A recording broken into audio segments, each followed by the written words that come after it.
del Padre, del Hijo y del Espíritu Santo. Amén. Queridos hermanos, continuamos nuestra explicación de la historia sagrada apoyándonos en el libro de San Juan Bosco llamado Historia Sagrada.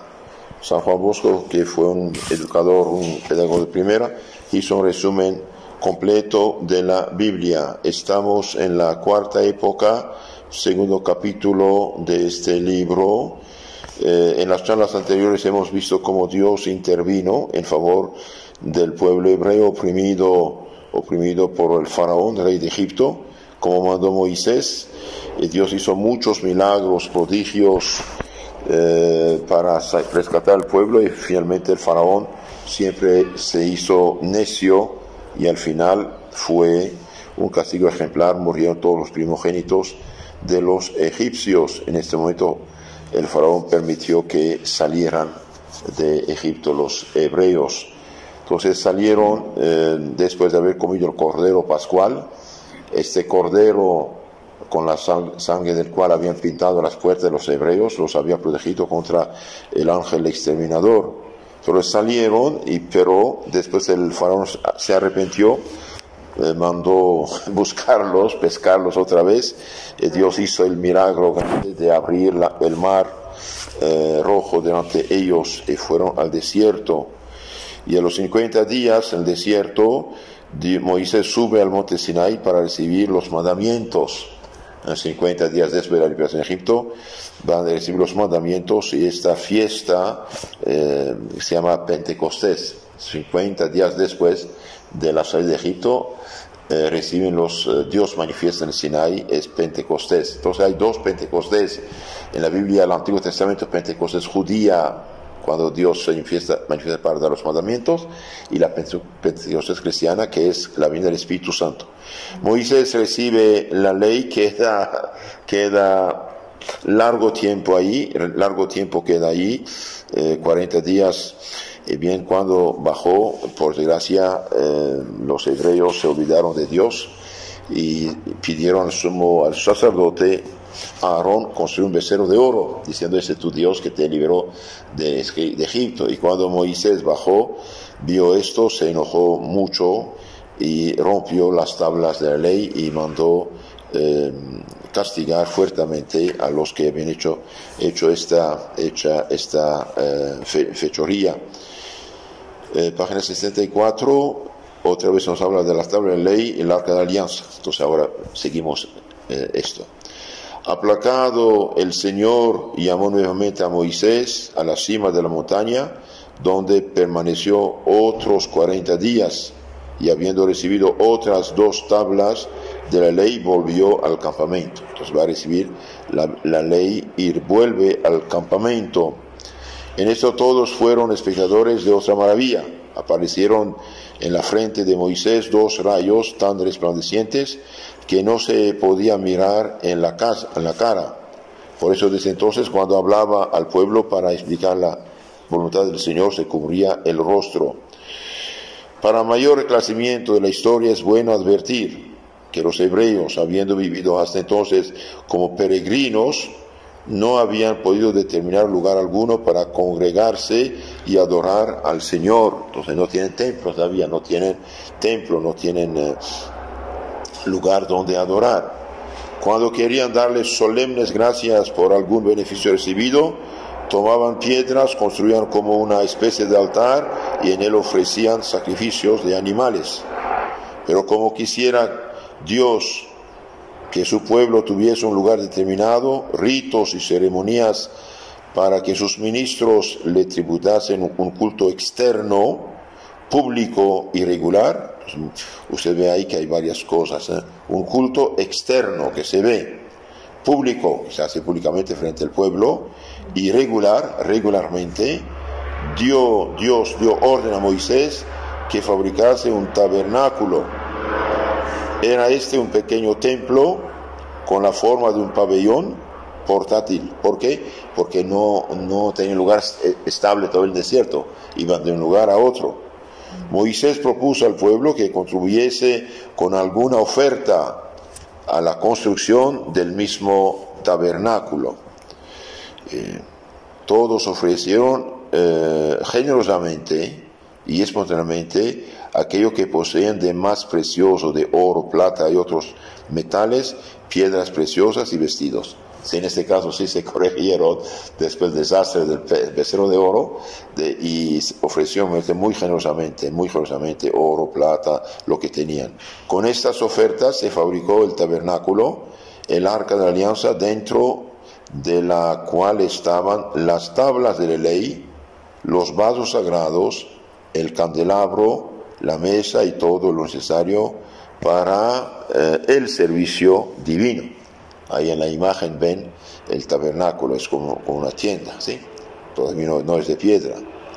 Concluido todo esto, se ofreció un solemne sacrificio al Señor, el cual en señal de agradecimiento hizo bajar del cielo una nube resplandeciente que envolvió el tabernáculo. Entonces, cuando todo se hizo el sacrificio, y Dios, para manifestar su presencia, bien se manifiesta bajo esa forma de nube resplandeciente.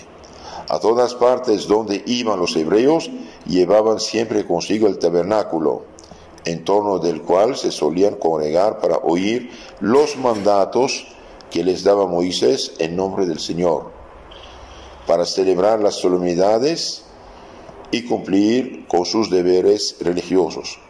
Y de hecho, este tabernáculo va a ser después, transformarse, podemos decir, de cierto modo, en el templo de Salomón más tarde, mucho más tarde, unos 250 años después. Moisés en 1250 a.C., ¿sí? Entonces van a celebrar las solemnidades, cumplir con sus deberes religiosos y también oír el mandato del Señor. Ahí vemos cómo Dios instruye mediante sus ministros al pueblo. El pueblo debe escuchar. Santo Cura de Ars dijo: deje una parroquia 25 años sin sacerdotes, y bien la gente va a adorar a las bestias.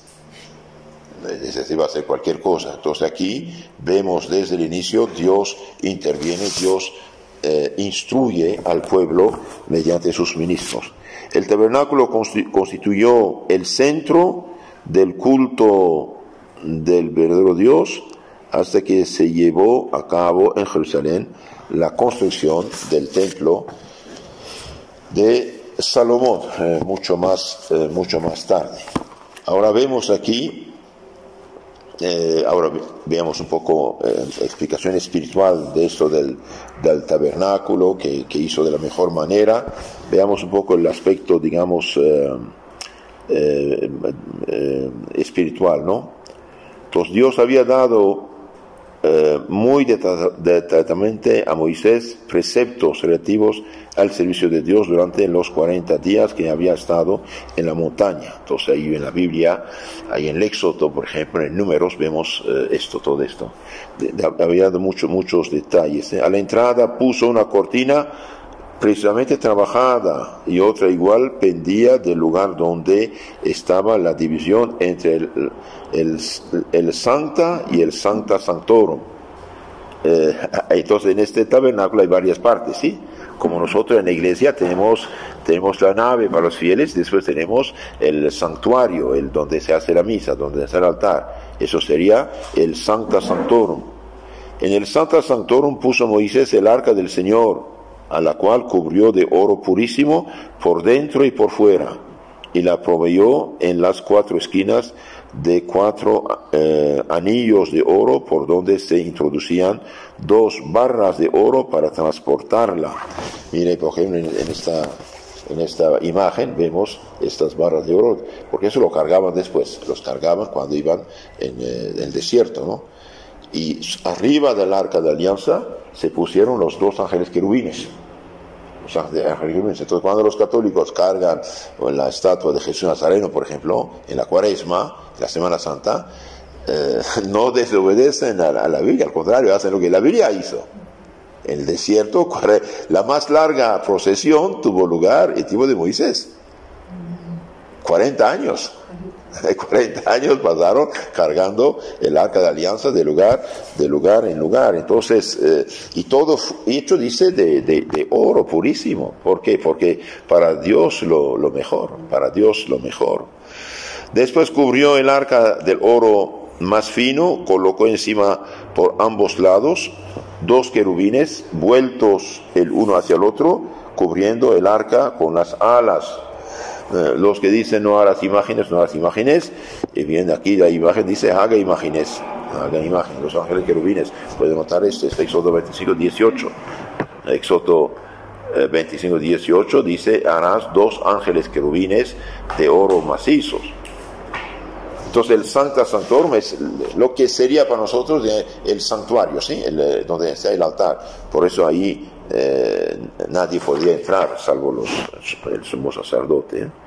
Ahora en el lugar santo, puso una mesa cubierta de oro para los 12 panes de la proposición. Había una mesa sobre la cual ponían 12 panes de forma de tortas delgadas, que eran como una ofrenda constante de las 12 tribus de Israel. Entonces ofrecían 12 panes como ofrenda de las 12 tribus de Israel. Se ponían sobre 2 platos, 6 en cada uno, colocados sobre la mesa ante el Sancta Sanctorum, para que Dios los mirase con agrado. Y los cambiaban regularmente, esos panes. Cuando David fue a ver al sacerdote, le pidió, perseguido por Saulo, tenía pan, dijo, no tengo pan, sino tengo pan de proposición, de estos panes que no solamente los sacerdotes podían comer, ¿no? Entonces estos 12 panes eran como una ofrenda de cada tribu, para que el Señor los mirase con agrado. Entonces, en el Sancta puso una mesa cubierta de oro para los 12 panes de la proposición, hechos de la mejor harina, sin levadura, para la copa del vino. Y eso nos hace pensar otro pan más celestial, que es el cuerpo de Cristo. También erigió un candelabro. Un candelabro era de oro y pesaba... Este candelabro, imagínense, pesaba unos 45 kilogramos, de consiguiente objeto de mucho valor. Entonces hizo un candelabro con 7 brazos, cuyos mecheros se alimentaban con aceite purísima, y un altar de los perfumes, donde ardían perfumes de los más delicadas especies.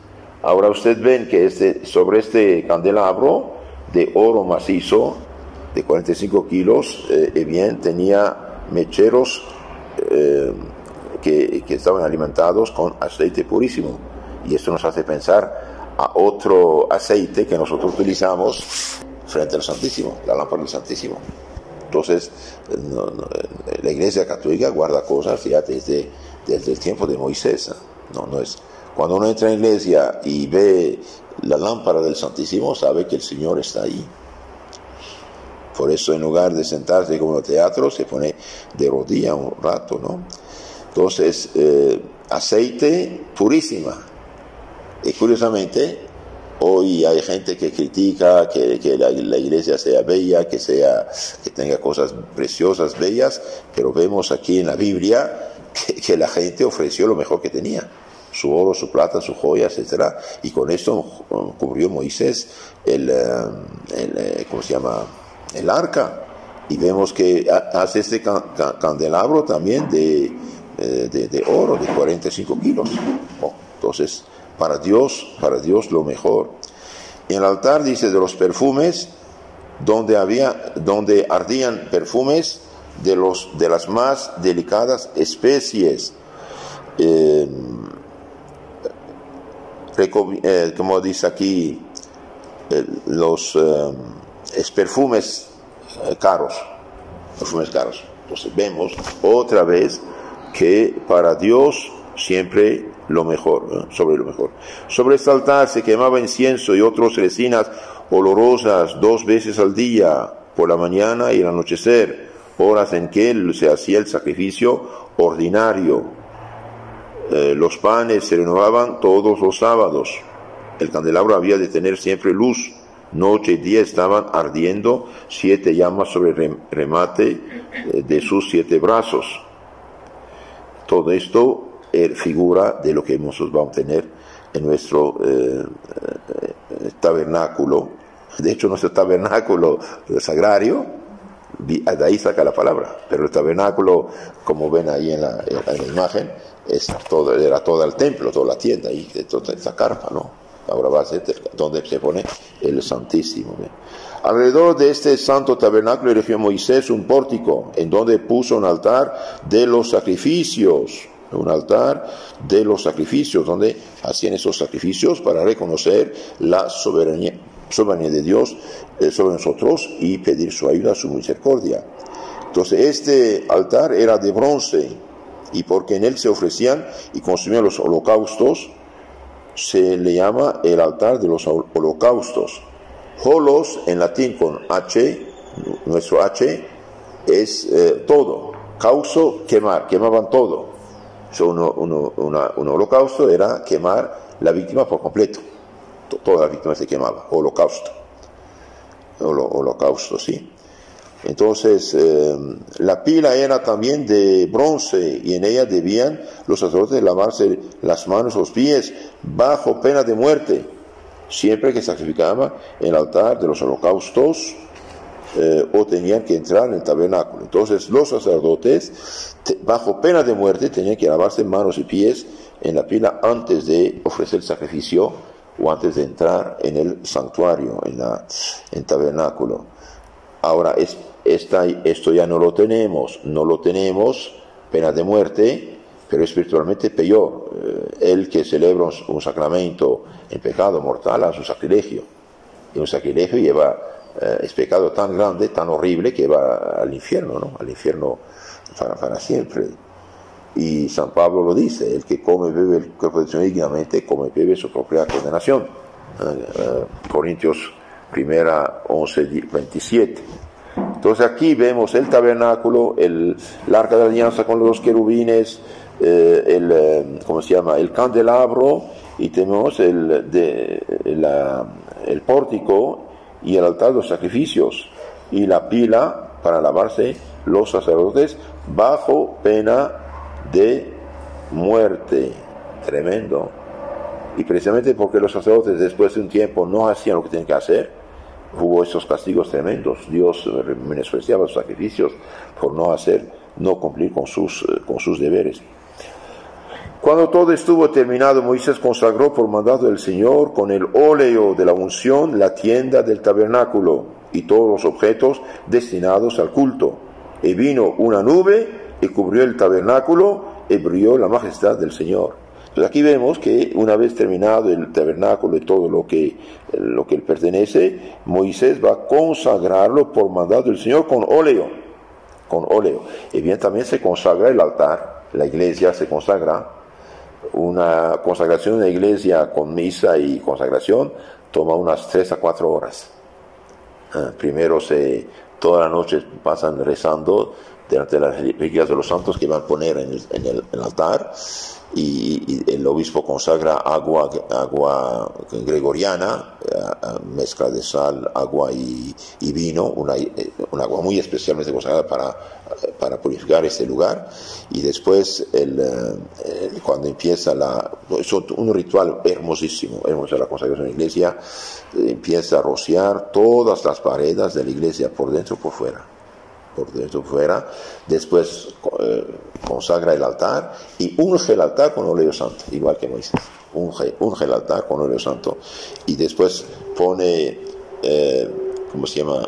velas delgaditas con incienso, pone fuego y invoca el Espíritu Santo, y que hace como un humo que sube. Igual que aquí dice, cuando Moisés ungió con óleo santo la tienda del tabernáculo y todos los objetos destinados al culto, y vino una nube y cubrió el tabernáculo, y brilló la luz del Señor. Este fuego que hace con el Espíritu Santo simboliza esta presencia del Señor. Ahora, nuestro altar, nuestra iglesia, por muy humilde que sea, bien, es más valiosa que el templo de Jerusalén. ¿Por qué? Porque concretamente en el arca de la alianza, ¿qué había? Había la tabla de la ley, ¿sí? De los mandamientos, etcétera. En nuestro tabernáculo, ¿qué hay? El Santísimo Sacramento, Dios hecho hombre encarnado en nosotros. Entonces, lo que tenemos nosotros es mucho más valioso que lo que tenían ellos. Y si Dios manifiesta su gloria mediante esta nube, para manifestar su majestad, es para impresionar al pueblo y decir que aquí estoy. Nosotros lo tenemos por la fe. No es necesario que pasen cosas extraordinarias. Esta gente es el inicio, está viviendo en ambiente pagano. Nosotros ya después de 2000 años poseemos básicamente por la fe, la fe católica, ¿no? Bien, esto dice acerca del santuario aquí. El Señor asentó su trono desde entonces en el Sancta Sanctorum sobre el arca de la alianza entre los dos querubines. Y cuando Moisés quería consultar al Señor, iba allí y conocía la voluntad del Señor. Entonces Moisés iba ahí al Sancto Sanctorum, ahí mire, y rezaba y pedía, y Dios le manifestaba su voluntad en el Sancto Sanctorum. Y bien, nosotros tenemos más que Moisés, fíjense, más que Moisés. Cada vez que usted va a la iglesia, frente al Santísimo, en silencio reza, realmente Dios está ahí presente, más que en este momento. Aquí está presente Dios hecho hombre. Usted sabe que la hostia consagrada es cuerpo, sangre, alma y divinidad de nuestro Señor Jesucristo, y la divinidad es común al Padre, al Hijo y al Espíritu Santo. La Santa Trinidad está presente ahí. Es algo extraordinario todo esto, ¿no? Bien, ahora veamos un poco la significación espiritual de esto, del tabernáculo y de lo que pasa. Significación inmediata de la traza y disposición del tabernáculo. Lo más precioso en la tienda santa o del Señor era el arca de la alianza, en la que se guardaban los documentos del pacto establecido, las 2 tablas de la ley. Por ella, los israelitas debían acordarse siempre de la alianza hecha con Dios y había de servirles de estímulo para la fiel observancia de los mandamientos. Entonces, en esta arca estaban las 2 tablas de la ley. El maná que también estaba depositado en el arca de la alianza, les recordaba de continuo cómo el pueblo conocido por Dios era a la vez conservado, alimentado cariñosamente por él, y los excitaba la gratitud, amor y confianza en el Señor. Entonces tenemos la tabla de la ley, símbolo del pacto, y el maná para recordarles que Dios con amor les había alimentado durante ese tiempo en el desierto, y ellos tenían que manifestar gratitud, amor y confianza al Señor. Ahora nuestro Señor nos habla del maná, el Evangelio. ¿Qué dice? El pan que yo voy a darles no es como el pan que comieron sus padres y murieron. El pan que yo doy da la vida eterna, no es poco. Entonces nosotros tenemos mucho más que ellos, el Santísimo Sacramento. Y por eso el crimen de Lutero y de todos los que apoyaron a Lutero es muy grande, de haber falsificado la fe cristiana y privado del pueblo cristiano del maná, del pan de los ángeles bajado del cielo, que es el cuerpo de Cristo. Esto es gravísimo esto. Y todo pastor protestante que funda una disca iglesia, que pone unas galletas ahí, un jugo y dice cuerpo de Cristo, miente, engaña y se hace falso profeta. Entonces aquí tienen el arca tiene los mandamientos, las tablas de ley, el maná. También el candelabro de oro, en el cual las luces estaban siempre ardiendo, era símbolo de la fe en Dios. Noten esto. Entonces este candelabro era símbolo de la fe en Dios verdadero, y advertía a los israelitas que viviesen según esta fe, andando en la presencia de Dios y evitando las obras de las tinieblas, que es el pecado. Entonces este candelabro, que ardía día y noche, era símbolo de la fe y advertía a los israelitas que viviesen según la fe, andando en presencia de Dios y evitando las obras de las tinieblas, que es el pecado. El baño de bronce y el severo precepto impuesto a los sacerdotes de lavarse en él las manos, los pies, les recordaba el deber de no acercarse al Señor ni presentarse a su santo servicio, sino con corazones puros, la pureza. Las nubes de aromas que se elevaban del altar del incienso eran para los israelitas una excitación a que levantasen con frecuencia su corazón a Dios y hiciesen oraciones piadosas que como un perfume subiesen al cielo. Entonces este perfume precioso, altar de los perfumes, donde ardían estos perfumes delicados, preciosos, es símbolo de la oración. Y por eso cuando en la misa se enciende el altar, la cruz, la reliquia, significa que suba mi oración como el incienso, como el humo del incienso. Los panes de la proposición eran un constante recuerdo de los bienes recibidos y de la gratitud y acción de gracias que deben a Dios, de quien procede todo bien, tanto para el alma como para el cuerpo. Entonces todo eso tiene su símbolo, ¿no? La cortina que cubría al Sancta Sanctorum y por la cual solo podía entrar el sumo sacerdote, y aun eso una sola vez al año, denotaba que la entrada al santuario celestial estaba todavía cerrada. Hebreos 9:8 está en el Antiguo Testamento, una vez al año el sumo sacerdote entraba el Santo de los Santos, para significar que la puerta del cielo estaba cerrada. Estando Dios presente en la columna de nubes que descansaba sobre el arca de la alianza, el tabernáculo era la morada de Dios en medio del pueblo. Entonces ese tabernáculo era morada de Dios en medio del templo. Y nosotros tenemos la dicha de haber llevado la fe hasta el último de las aldeas y hacer templo y poner el Santísimo. Ahora veamos el significado simbólico del tabernáculo. Noten eso también. El significado simbólico del tabernáculo. La tienda del Señor era figura de la iglesia. Esta tienda era figura de la iglesia del Nuevo Testamento y de sus templos. Entonces cuando usted va a pasar por un pueblo, ve una iglesia, aunque sea pequeña capilla, ahí está presente el Señor, figura de la presencia de Dios entre nosotros. Y qué desgracia hoy que en Europa, en Canadá, en Estados Unidos están destruyendo decenas, centenas de iglesias, a veces muy grandes como catedrales. Ya no hay fieles, la gente abandona la fe para su desgracia. Como no había más que un tabernáculo, así no hay más que una iglesia verdadera. Y como esta es católica, es decir, destinada para todos los pueblos, es menester que haya en ella muchos templos. El descansar la columna de nubes sobre el arca de alianza era símbolo de la presencia de Cristo, Hijo de Dios, en el tabernáculo de los templos católicos. Y en ellos está no un maná terreno, sino el pan de vida que bajó del cielo. ¿Y cuál es esto? Santísimo Sacramento. Entonces aquí todo eso representa lo que es futuro, lo venidero. Su altar de los holocaustos es la Santa Cruz. Su altar donde se hace el altar de la cruz.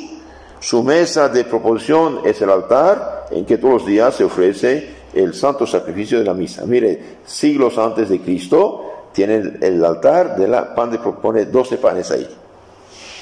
Aquí ya no tenemos 12 panes, tenemos el pan de los ángeles que va a transformarse en cuerpo de Cristo, ¿sí? Su candelabro es el Evangelio, que ahí se anuncia y se explica. Hemos dicho, este candelabro que día y noche, como si estaba alumbrado, bien, significa el Evangelio, que se anuncia y explica. Sus 7 luces son los 7 sacramentos que en ellos se administran. Qué maravilla, ¿no? Los 7 sacramentos comunican la gracia. La gracia ilumina la inteligencia, fortalece la voluntad del corazón. Su baño para lavarse es la pila bautismal, respectivamente el confesionario, donde se perdonan nuestros pecados y quedamos limpios y santificados. Entonces ahí tenían los sacerdotes la pila para lavarse manos y pies. Bien, esto para nosotros es el bautismo y es el confesionario. Y añadimos un poquito de la pila agua bendita ahí para persignarse de las fallas, pecados veniales, ¿no?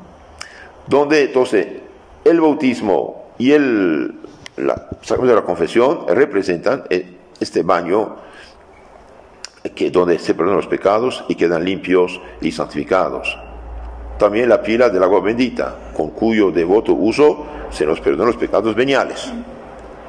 En todo esto podemos ver cómo los símbolos del tabernáculo o tienda de la alianza tienen glorioso cumplimiento en nuestras iglesias y que en nuestros templos, aún los de las aldeas más pobres, son mucho más santos que la tienda santa del Antiguo Testamento.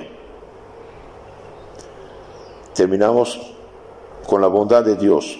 La bondad de Dios para los israelitas fue extraordinariamente grande, habiendo dignado morar en medio de ellos de una manera visible, bajo la forma de una columna de nube, pues aún comprobablemente es más grande el amor e dignación que con nosotros tiene, viviendo el Hijo de Dios hecho hombre, en medio de nosotros bajo las especies del pan, no solo en un lugar, sino en centenares de millares de iglesias y capillas, bendiciéndonos, ofreciéndose por nosotros y interrogándosenos como maná dulcísimo para alimento de nuestras almas. Entonces ellos tienen una tienda, un lugar, nosotros tenemos decenas de miles en el mundo católico. Y finalmente había 2 ángeles querubines. Por mandato de Dios hizo Moisés entretejer imágenes de querubines, ángeles, en los tapices del santuario y colocó estatuas de ángeles sobre el arca de la alianza, imágenes que fueron muy veneradas por los israelitas y servían para su edificación. De ahí se sigue que obramos conforme a la voluntad de Dios cuando reverenciamos las imágenes de los ángeles y de los santos.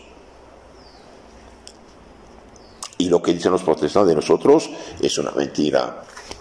Los ángeles, los santos, las imágenes no son ídolos como pretenden ellos. Los ídolos son falsos dioses que Dios prohibió.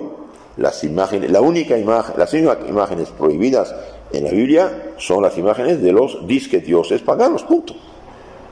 Decir que toda imagen es un ídolo es mentira, es falso en la Biblia. Aquí vemos, Dios mismo manda a hacer imágenes santas. Éxodo 25:18. Éxodo 25:18, no olviden esto. Bien, el arca de la alianza, ¿sí? Este tabernáculo y arca de la alianza, y bien se aplican también a la Virgen. En la litanía de la Virgen que decimos, María, arca de la alianza, ruega por nosotros. ¿Por qué arca de la alianza? Y bien porque es madre de Jesús, el fundador de la nueva alianza de gracia. Como conclusión de todo eso, y bien tengamos celo, amor, por el ornato de la casa del Señor, de la capilla, de la iglesia. Señor, yo amo el decoro de tu casa y el lugar donde reside tu gloria. Salmo 25:8. Por lo tanto, debemos tener mucho respeto a la iglesia, no profanarla, y las muchachas deben ir vestidas, el cuerpo cubierto y no medio desnudo como hacen actualmente en unos lugares cuando hay 15 años, un bautismo, una boda. No, tienen que vestirse, cubrir el pecho, los hombros, los codos, y cuando está sentada la mujer debe tener las rodillas cubiertas. Debemos respetar el lugar del Señor y no profanarlo. Debemos también tener fervor en visitar el Santísimo Sacramento y tener mucho respeto en la iglesia, y al entrar en la iglesia también persignarnos con agua bendita. Entonces, en resumen, todo esto arca, como se llama, tabernáculo, la arca de alianza, la pila, el tabernáculo, todo esto es figura de lo que va a pasar en el Nuevo Testamento. Queridos hermanos, si quieren conocer más y mejor su fe católica, tenemos toda la fe de la Iglesia explicada en 2 canales, en YouTube y en Telegram, con el nombre Catecismo Católico Tradicional de San Pío X. Que Dios los bendiga.